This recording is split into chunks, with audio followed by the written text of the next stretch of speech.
Donc, dans l'exercice 18, on applique ce qu'on a vu précédemment. Ok ? Je vous ai dit, on n'isole pas x dans l'inéquation. Mais comment on fait pour compléter ici le tableau?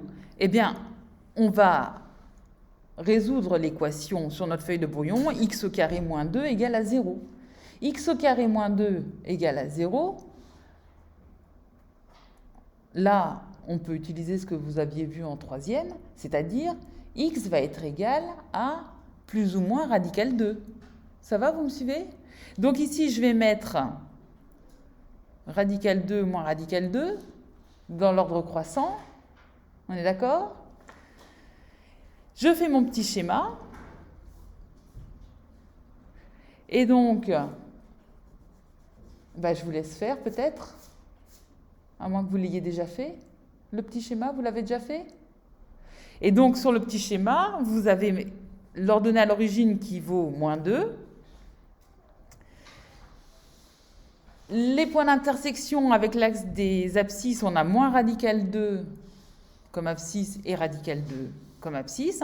L'axe de symétrie de la parabole d'équation y égale x au carré moins 2, c'est l'axe des ordonnées en fait.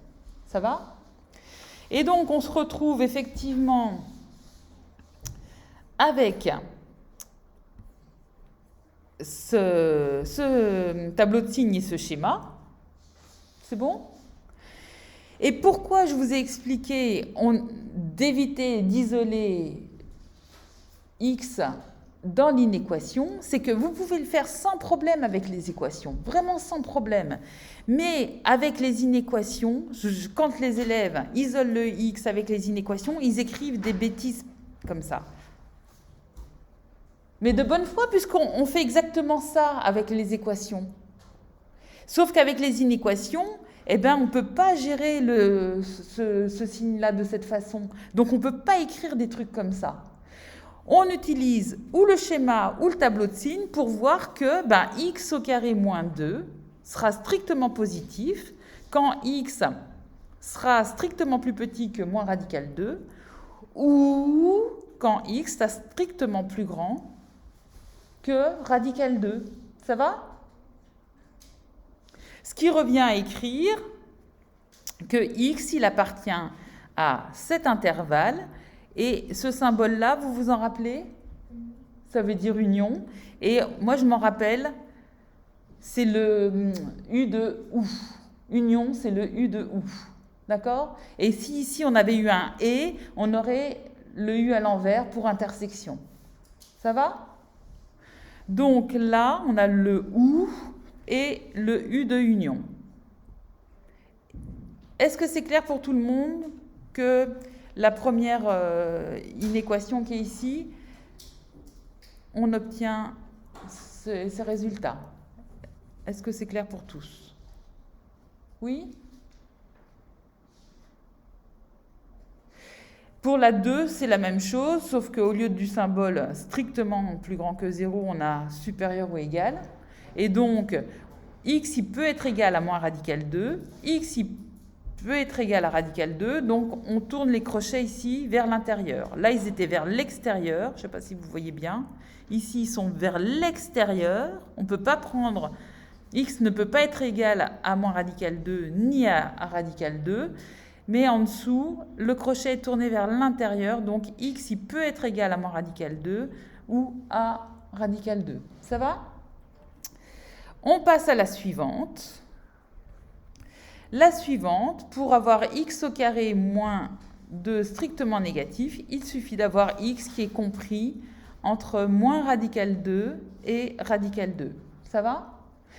Qu'on aurait pu écrire, en fait, on aurait pu écrire que x il doit être plus grand que moins radical 2 et x il doit être plus petit que moins radical 2. Ça va?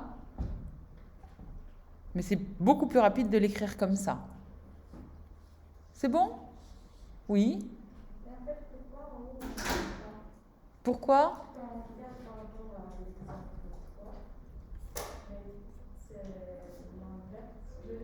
Oui, c'est inversé parce que ici, tu as une concavité qui est tournée vers le haut. Et dans l'exemple 3, la concavité, elle était tournée vers le bas. Ça va? Et j'ai fait exprès, justement. Donc, merci pour ta question. Il faut faire attention à la concavité. C'est pour ça que le schéma, il est vraiment pas mal. Il est vraiment pas mal, ce schéma. Et grâce à ta question, justement, je peux vous expliquer aussi autre chose. Donc là, il ne faut pas faire cette erreur-là. On est d'accord. Et maintenant, ce que je vais vous expliquer aussi, c'est que moi, sur le tableau de signes, eh bien, donc, j'utilise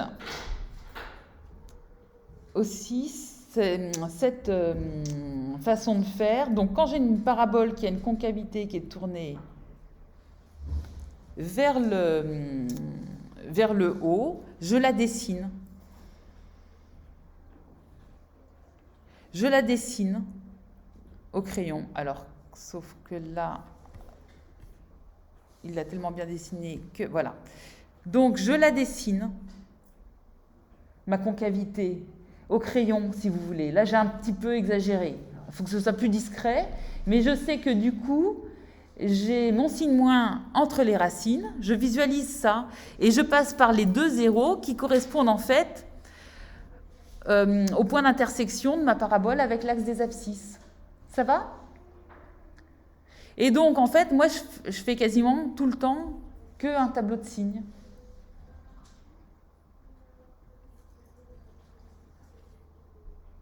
Ou alors, je fais rapidement un schéma et le tableau de signes, je l'ai dans la tête. Mais en tout cas, il ne faut pas m'écrire ça. Hein. C'est pour ça que j'ai barré. Cette chose qui est écrite en vert, elle n'est pas équivalente à ce qui est écrit en jaune. Ce qui est écrit en jaune, déjà ici, on ne sait pas si x, il doit être plus grand que moins 2 et ou x doit être plus grand que 2. Déjà, on ne sait pas ici si on a un et ou un ou, première boulette. Et en plus, c'est faux, parce qu'on voit bien que quand x est plus grand que moins 2, ça veut dire qu'on peut être dans cette partie-là, eh bien, on n'a pas x au carré moins 2 qui est strictement positif.